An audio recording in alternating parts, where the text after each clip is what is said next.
Corey Feldman has no idea what it's like not to be famous. He was just 3 years old in this McDonald's commercial. McDonald's gift certificates. I literally was famous before I knew my own name. His roles defined the 80s. Goonies. This was my dream, my wish. Stand By Me. You call my dad a loony again, and I'll kill you. License to Drive. The only difference between you and that greaseball is that he has a license and you don't.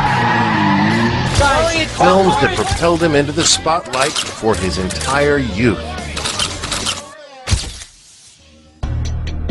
But being famous so young, he says, caused serious damage to him and his friends. Do you feel like you missed out on a normal childhood? What childhood?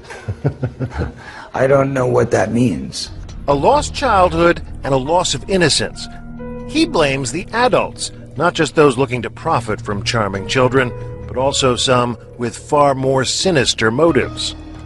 I can tell you that the #1 problem in Hollywood was and is and always will be pedophilia. That's the biggest problem for children in this industry. The casting couch even applies to children. Oh yeah. Not in the same way. It's all done under the radar. Nobody talks about pedophilia. It's the big secret.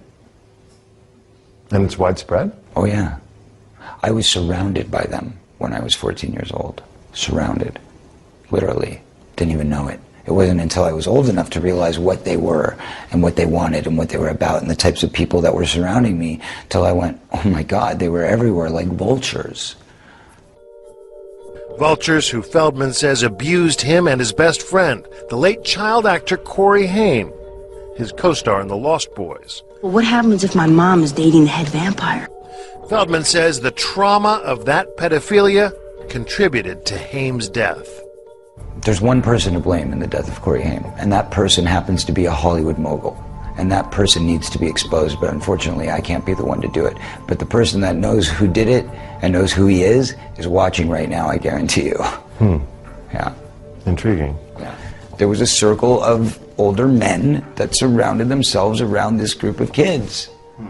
And they all had either their own power or connections to great power in the entertainment industry. Feldman won't name names. And he admits his friend had a struggle with addiction, which he says was a mechanism to cope with his demons. It was a symptom. It was a symptom, correct. Are we in it?